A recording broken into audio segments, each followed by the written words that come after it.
베드로는 계속해서 통치자에게 또 세상의 제도에 그리고 또 인격에 상관없이 좋은 주인에게든 까다로운 주인에게든 순종하는 것이 하나님의 영광을 드러내는 것이다 라고 하는 사실을 계속 강조하고 있습니다.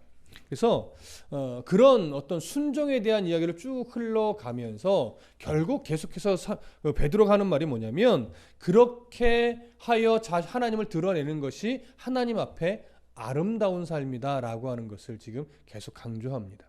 그래서 오늘 본문 21절을 보면요, 이를 위하여 너희가 부르심을 받았으니, 이런 표현으로 시작을 합니다. 이를 위하여.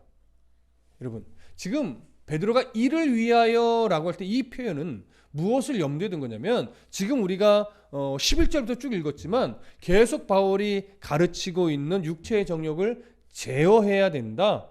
그래서 너희들의 삶의 선한 행실이 세상 가운데 육체의 정욕을 제어하는 가운데 있어야 되는데, 그렇게 해야 비방하는 자들의 입을 막을 수 있다. 하나님께 영광이 될 수 있다. 또한 인간의 모든 제도라든가 통치자들이라든가 또 왕에게도 너희들이 순종할 수 있는 태도와 자세를 가져서 그 세상의 법과 권세 아래 또 하나님을 대적하는 것이 아니라면 그것을 지켜내는 것을 통해서 하나님의 영광이 드러날 수 있고, 그것이 바로 하나님이 기뻐하시는 것이고 하나님 앞에 아름다운 것이다. 또한 주인과의 관계도 마찬가지다. 그렇게 힘들 때 어려울 때 참고 견디어내며 그런 제도와 그런 주인 앞에 순종함으로 말미암아 하나님을 믿는 사람이 이렇다 라고 하는 것을 보여주는 것이 하나님께는 영광이요 하나님 앞에 선 우리들의 삶은 아름다운 삶이 된다 라고 하는 것, 말씀하는 거죠. 바로 이런 것들을 위하여, 이런 삶을 살게 하기 위하여, 이런 견딤을 갖게 하기 위하여, 이런 인내를 갖게 하기 위하여 하나님 우리를 선택하여 부르셨다라고 하는 겁니다. 너희가 부르심을 받았으니. 자, 예수님이 우리를 선택하여 부르셨습니다. 그리고 예수님의 십자가의 죽음, 그 공로의 은혜가 성령을 통하여 우리에게 적용되었습니다. 근데 이 부분을 연결하면서 베드로는 이런 표현으로 또 연결합니다. 그리스도도 너희를 위하여 고난을 받으사 너희에게 본을 끼쳐 그 자취를 따라오게 하려 하셨느니라. 우리를 위하여 고난을 받으셨다라고 합니다. 지금 이 표현은요, 우리를 위하여 희생 제물 되신 이 은혜는 이미 전제를 하는 겁니다. 그렇게 우리를 선택하여 구원에 이르게 하신 십자가의 공로는 일단 전제를 하는 것이고, 그 전제 가운데 예수님의 모든 삶을 보면 그러한 우리에게 구원의 은혜를 주신 그 성도들을 위해서 본을 보인 삶이 있다 이거예요. 그 본을 보인 삶에 대해서 이렇게 말하는 거죠. 너희를 위하여 고난까지도 기꺼이 받아내시면서 예수님은 본을 보이셨다라고 하는 거예요. 근데 왜 본을 보이셨냐면 그 예수님이 본을 보이신 발자취를 우리가 따라서 걷게 하기 위하여. 이런 전제 하나를 말씀드립니다. 우리는 예수님이 걸어가신 그 길을 똑같이 걸어갈 수 있을까요? 없을까요? 없어요. 이건 예수님처럼 똑같이 살아가라 이 얘기를 하는 것이 아니라, 예수님이 그렇게 고난을 받고 우리를 위해서 본을 보여주신 삶의 그 이유, 목적, 그것을 알고 그 동일한 목적을 가지고 너희가 힘쓰고 애쓰라는 거예요. 우리가 어떻게 죄 없는 삶을 살 수 있겠습니까? 우리가 어떻게 완전히 의로운 삶을 살 수 있겠습니까? 우리 모든 말과 행실이 어떻게 하나님께 다 영광이 될 수 있겠습니까? 그러나 예수님이 왜 고난을 받으셨습니까? 예수님이 왜 본을 보이셨습니까? 바로 하나님의 뜻을 이루기 위함이고 하나님께 영광이 되게 하기 위함인 거예요. 또한 그 하나님의 뜻 안에는 무슨 뜻이 담겨 있어요? 우리를 구원에 이르게 하고자 너의 생명을 내주어야 된다. 이런 하나님의 뜻이 있었죠. 바로 그 예수 그리스도의 본을 보이신 방향성, 목표, 목적, 그 목적이 우리에게도 동일하게 있어야 된다라고 하는 거예요. 똑같이 살아가라는 것이 아니고, 목적이 같으면요, 여러분 거의 비슷한 걸음을 걷게 돼 있어요. 조금 더 우리 본문을 좀 봐볼까요? 22절 함께 봅니다. 22절 시작. 그는 죄를 범하지 아니하시고 그 입에 거짓도 없으시며. 자 보세요. 이제 예수님이 어떠한 본을 우리에게 보이셨는지 그 예를, 중요한 예를 들어주시는 건데, 먼저 22절에서는 그는 죄를 범하지 아니하시고 그 입에 거짓도 없으셨대요. 이건 예수님께서요, 공생애의 삶을 살아가시는 모든 순간순간 사람 앞에서도 마찬가지고 하나님 앞에서도 마찬가지고 예수님은 그 어떠한 죄도 범하지 않으셨습니다.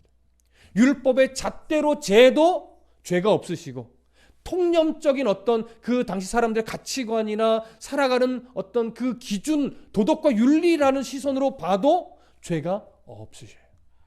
뿐만 아니라 예수님은요, 어떤 고난을 피하기 위해서라든가 어떤 자기 만족을 위해서라든가 자기 유익을 위해서라든가 어떤 사람에게도 거짓을 말한 적이 없고 하나님 앞에서도 거짓을 말한 적이 없습니다. 예수님이 왜 이런 삶을 살아내셨어요? 바로 하나님의 뜻을 이루기 위해서, 또 하나님의 뜻을 이루는 가운데 하나님의 영광을 드러내기 위해서예요. 자, 그렇다면 동일하게 성도와 교회가 이 세상 속에 살아가는 동안 왜 세상 속에서 죄를 가까이 하지 않으려고 애쓰고 정직하려고 애를 써야 합니까? 바로 그래야만 성도를 향하신 하나님의 뜻, 교회를 향하신 하나님의 뜻, 그 뜻이 이루어질 수 있기 때문에 그렇습니다. 그런 자리에서 하나님의 영광이 드러날 수 있기 때문입니다. 계속해서 이어지는 내용이라서 거의 동일한 강조점이 계속 이어지지만 결국 베드로의 말은요, 죄 짓는 자리에서 하나님의 영광이 드러날 수 없고 하나님의 뜻이 이루어질 수 없다라고 하는 거예요. 혈기를 부리고 거짓으로 무엇인가를 행하는 그 자리에서 하나님의 뜻이 이루어질 수 없고 하나님의 영광이 드러날 수 없다라고 하는 거죠. 넓혀보면 싸우는 자리에서 마찬가지예요. 이기적으로 살아가는 모든 자리에서 하나님의 뜻, 하나님의 영광 드러날 수 없다라고 하는 것이죠. 그러니까 예수님도 왜 죄가 없이 살았고 왜 거짓이 없이 살으셨느냐? 결국 기본적인 속성도 그러하지만 예수 그리스도께서 가진 속성도 죄를 가까이 할 수 없고 거짓을 입에 담을 수 없는 속성임에도 분명하지만 하나님의 뜻을 이루고 하나님의 영광을 드러내기 위해서 그렇게 살아내신 것도 있다라고 하는 거예요. 그리고 오늘 우리가 그 중심을, 그 방향성을 본받아야 되는 거죠. 하나님의 뜻을 이룬다라고 하는 명분을 앞에 딱 내세워놓고 뒤에서는 거짓을 가리는 용도로 그 명분을 절대 사용해서는 안 될 겁니다. 불법, 거짓, 편법. 요즘 교회나 목회자들이 세상에서 비난을 받는 이유는 대부분 이런 이유예요. 악을 가리기 위해서 목사라는 타이틀, 큰 교회라는 이런 타이틀을 자꾸 내세워서 그걸 가리려고 하니까. 그러나 여러 교회를 더 넓은 시각으로 바라보다 보면요, 정말 하나님 앞에 정직하려고 노력하는 교회가 정말 많이 있어요. 또 작은 것 하나라도 하나님 앞에 부끄럽지 않으려고 몸부림치는 목사님도 참 많이 있습니다. 멋지게 은퇴하시는 목사님도 참 많고요. 교회 사유하지 않으려고 그까지 가난하지만 풍성한 이런 삶을 살아내시는 목사님들도 참 많습니다. 오늘날 저와 같은 젊은 목회자가 본받아야 될 목사님들, 바로 그런 목사님들이 청렴하고 결백하고 가난하지만 참 풍요롭게 살아내신 그런 어른 목사님들. 교회를 키우기보다 성도를 키워내는데 목숨을 건 목회자, 또 그런 교회. 이런 교회가 우리가 본을 받아야 되고 도전을 받아야 될 그런 교회인 거죠. 어떻게 하면 교회를 더 좋은 것으로 치장할까가 아니라 어떻게 하면 한 영혼이라도 더 주님을 닮게 할까. 이것에 더 마음을 쓰고 힘을 쓰고 온갖 노력을 기울일 수 있는 그런 목사, 그런 교회가 아직도 많이 있기 때문에 우리는 그런 교회를 더 바라보고 그런 교회를 생각하며 힘을 얻고 우리도 그런 교회, 그런 목사, 그런 성도가 되어야 되겠다 결심하고 또 그렇게 살아가기 위해 몸부림치고, 바로 그런 자리에서 하나님의 뜻이 세워지고 바로 그런 자리에서 하나님의 영광이 드러나는데, 바로 예수님이 그렇게 본을 보이셨다라고 하는 거예요. 동일한 맥락으로 흘러가지만 23절을 또 보십시다. 함께 읽습니다. 시작. 욕을 당하시되 맞대어 욕하지 아니하시고 고난을 당하시되 위협하지 아니하시고 오직 공의로 심판하시는 이에게 부탁하시며. 여러분, 욕을 당하시되 맞대어 욕하지 아니하시고, 이 표현과 고난을 당하시되 위협하지 아니하시고, 이 표현은 사실 동일한 의미입니다. 쉽게 얘기하면 뭡니까? 예수님은 어떤 상황에 처하든지 혈기로 대응했다라고 하는 게 아니죠.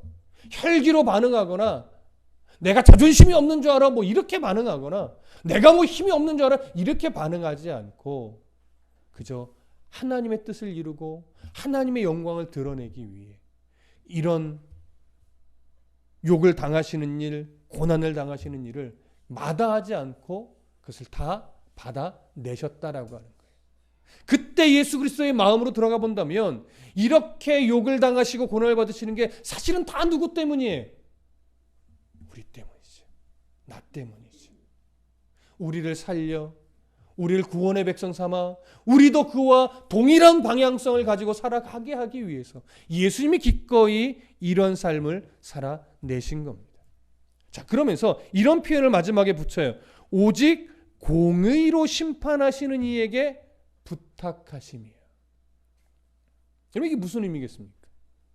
크게는 이거 두 가지 좀 견해가 있습니다. 첫 번째 견해는 뭐냐면 자신에게 욕을 끼치는 자들, 또 고난을 주는 자들, 그런 자들을 혈기로 대하지 않고 그런 자들에 대한 심판을 하나님께 맡겼다.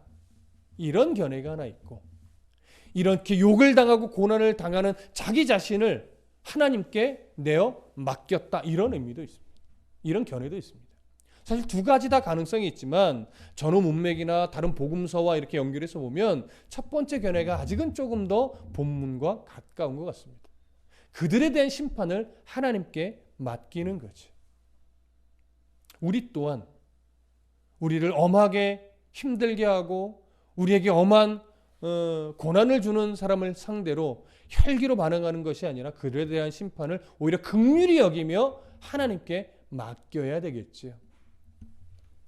하지만 이러한 성경의 구절을 나의 악함을 가리는 도구로 사용해서는 절대 안 될 겁니다. 네가 나를 판단하지 마. 나는 하나님께 판단받을 거야. 욥의 태도와는 좀 다른 거죠. 다른 친구들이 욥을 계속 네가 죄가 있어서 그럴 거야, 네가 뭔가 문제가 있을 거야, 회개하지 못한 뭐가 있을 거야 라고 하면서 그럴듯하게 다가와서 계속 판단하고 정죄하는 친구들 앞에 욥은 너희들이 나를 판단하지 마라. 나는 오직 하나님 앞에서 내가 판단을 받을 거야. 이 태도와 나의 악을 가리려는 용도로 너희들이 무슨 자격으로 나를 판단해, 이런 식의 태도는 좀 다른 거죠. 가끔 이런 식의 표현을, 이런 류의 표현들을 나를 방어하는 용도로 종종 사용하는 분들이 가끔 있지만 오늘 본문은 그런 의미가 아닙니다. 하나님께서 모든 공의의 하나님이 나의 앉고 일어섬도 아시고 나의 마음도 아시고 모든 상황을 아시는 하나님이 모든 것을 다 교통정리해 주실 것이고 모든 판단을 해 주실 것이고 필요할 때 공의로운 심판을 하실 것을 우리가 믿고 내가 주를 위해 기꺼이 참을 수 있다. 주를 위해 기꺼이 견딜 수 있다. 이런 태도를 가지라는 거지. 무엇이 드러나게 하기 위해서? 하나님의 영광이 드러나게 하기 위해서. 자, 그러면 예수님도 이런 본을 보이셨을까요? 안 보이셨을까요? 당연히 보이셨겠죠. 마태복음 26장으로 가보겠습니다. 마태복음 26장 51절부터 54절까지 잘 아는 말씀입니다. 마태복음 26장 51절부터 54절까지 함께 읽겠습니다. 51절부터 54절 시작. 예수와 함께 있던 자 중에 하나가 손을 펴 칼을 빼어 대제사장의 종을 쳐 그 귀를 떨어뜨리니 이에 예수께서 이르시되 네 칼을 도로 칼집에 꽂으라. 칼을 가지는 자는 다 칼로 망하느니라. 너는 내가 내 아버지께 구하여 지금 12군단 더 되는 천사를 보내시게 할 수 없는 줄로 아느냐? 내가 만일 그렇게 하면 이런 일이 있으리라 한 성경이 어떻게 이루어지겠느냐 하시더라. 자, 51절에 보면 예수를 드디어 유다가 병사들을 데리고 와서 붙잡아 가는 그런 장면이죠. 예수와 함께 있던 자 중 하나가 손을 펴 칼을 빼어 대제사장의 종을 쳐서 그 귀를 떨어뜨렸대. 자, 베드로가 칼을 들어서 말고의 귀를 자른 거죠. 사실은 굉장히 잔인한 장면이고 무서운 장면이에요. 그때 예수님이 베드로에게 뭐라고 말합니까? 네 칼을 도로 칼집에 꽂으라. 칼을 가지는 자는 다 칼로 망하느니라. 혈기로 반응하지 말라는 거죠. 감정으로 반응하지 말라는 거죠. 그러면서 53절 중요하게 말씀합니다. 너는 내가 내 아버지께 구하여 지금 12군단 더 되는 천사를 보내시게 할 수 없는 줄로 아느냐? 내가 이들을 심판할 힘이 없는 줄로 아느냐? 이 얘기죠. 그러면서 이제 진짜 중요한 말이 54절이에요. 내가 만일 그렇게 하면 이런 일이 있으리라 한 성경이 어떻게 이루어지겠느냐?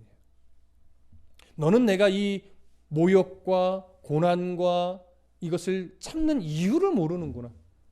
내가 이것을 참아내야, 이 모욕을 받아내야 하나님이 구약 때부터 너희 구원을 위해서 예정하셨던 이 일이 이루어지는 거야.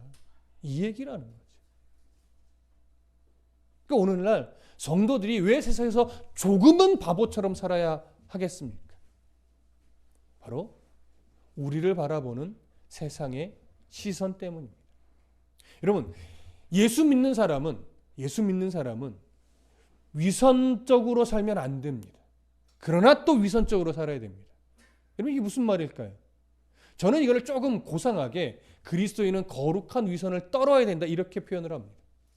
여러분의 자존심을 위해서 위선 떨지는 마십시오. 그건 좋지 않습니다. 그러나 하나님을 드러내기 위해서, 하나님의 뜻을 성취하기 위해서, 하나님의 그 거룩하심을 드러내기 위해서는 위선을 떨어야 됩니다. 미워 죽겠지만 웃어줄 수 있는 용기가 필요합니다.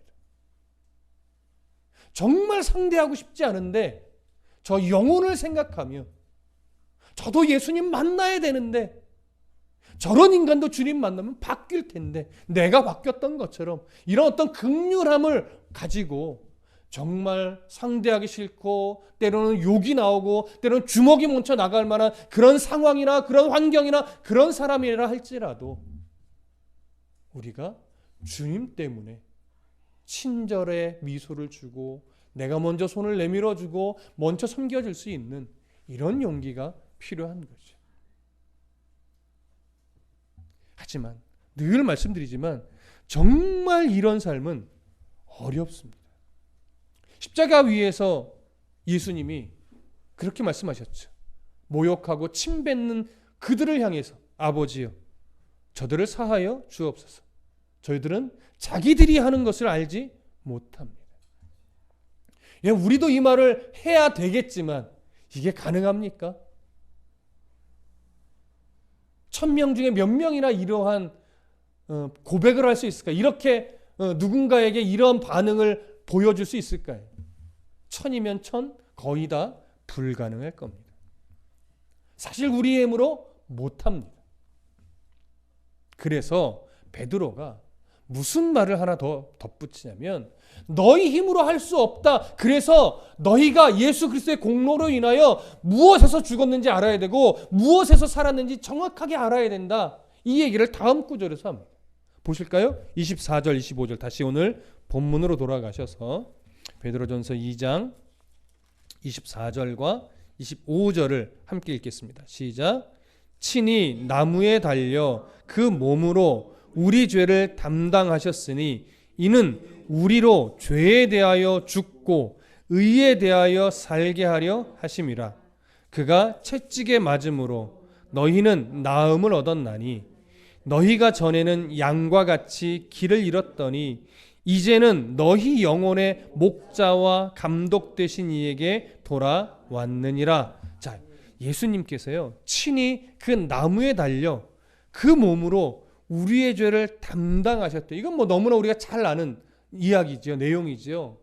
친히 희생 제물이 되셔서 내 죄로 인해 내가 죽어야 되는데 우리 모두의 죄를 끌어안고 예수님이, 죄 없으신 예수님이 대신 죽으셨다라고 하는 거예요.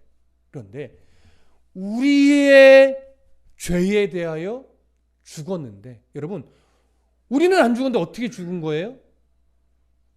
로마서에 보면 우리의 정과 욕심을 십자가에 못 박았다고 그랬어요. 그러니까 예수님이 십자가에 죽는 그 자리에 우리가 달려 죽은 것과 똑같이 하나님은 여기시는 거예요.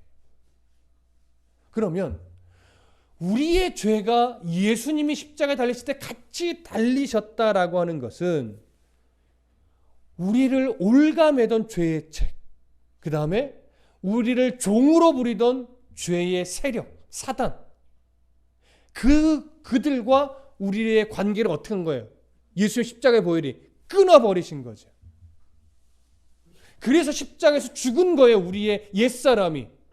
사단의 종되었던 우리의 이 관계를, 사단과의 관계를 완전히 단절시켜 끊어버렸어요.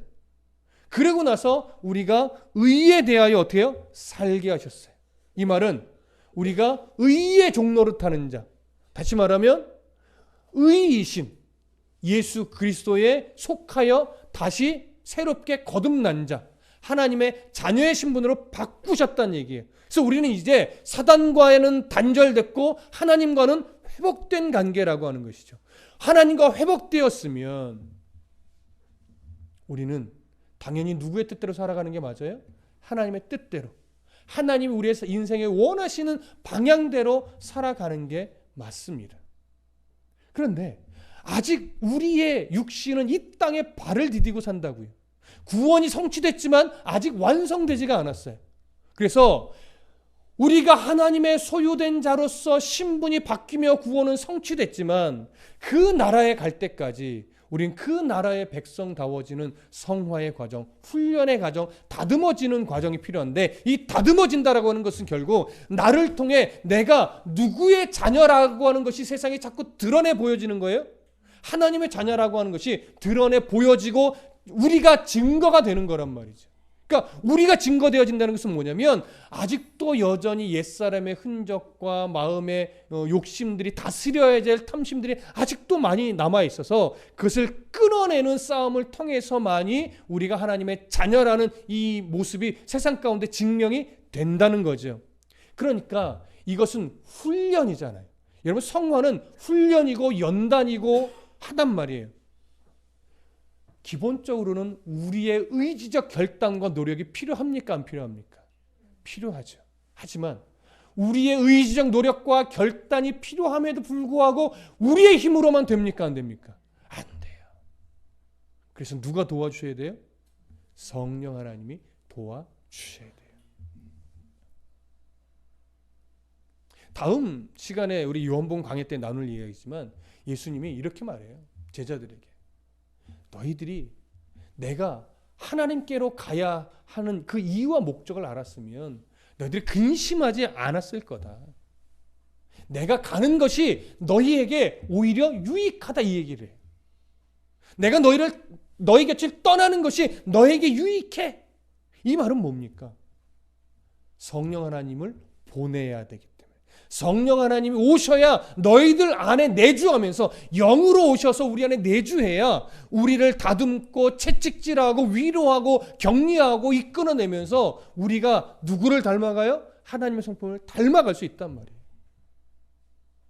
그런 차원에서 예수님은 빨리 가셔서 성부와 성령 하나님 우리에게 보내주셔야 하는 거죠. 왜? 이런 과정이 우리 인생에 누구라도 다 필요하기 때문에. 그래서 우리로 예수의 보혈의 십자가의 은혜가 우리로 하여금 죄에 대해서 죽게 했습니다. 그리고 그 은혜가 우리를 의에 대해 살게 했고 의에 대해서 산 자로 우리가 살아내기 위해서는 성령의 도우심이 필요합니다. 그 이전에 우리가 예수 그리스도의 보혈의 은혜를 덧입기 이전에는 25절에 보면 너희가 전에는 양과 같이 길을 잃었더니 이제는 너희 영혼의 목자와 감독 되신 이에게 돌아왔느니라. 자, 너희가 전에는 양과 같이 길을 잃었대요. 길을 잃었다는 건 결국 무슨 말입니까? 인생의 목적지를 잃어버렸다라고 하는 거죠. 그러면 세상 하나님이 없는 자들이 가지고 살아가는 인생의 가치는 대부분 뭐예요? 대부분 다 성공이죠. 부자로 살고 자기의 인생을 즐기면서 살고 내 인생은 나의 것 하면서 그 사람의 인생의 가치관이 돈에 있으면 돈을 위해 사는 것이고 그 사람의 인생이 세상을 다 즐기는 것, 여행하는 거 하면 돈과 상관없이 되게 고상한 척하면서 세상을 여행하면서 살겠죠. 어떤 사람은 어디로 들어가요? 자연으로 들어가서 자연인이 되기도 해요. 그러니까 각자 각자의 가치에 따라서 저 사람 저게 뭐가 좋다고 저렇게 살아? 라고 말하지만 누구든 다 자기 가치 기준에서 자기가 행복한 걸 찾아가는 거예요. 그래서 이 땅에 사는 동안은 행복하게 살 수 있겠지요. 근데 예수님, 베드로가 말하는 거예요. 하나님이 없이 세상에서 행복을 찾는 그런 모든 인생은 아무리 가진 것이 많고 아무리 높은 자리에 올라가고 아무리 나의 기분을 즐겁게 해줘도 그것은 방황하는 인생과 똑같다라고 하는 거죠. 왜요?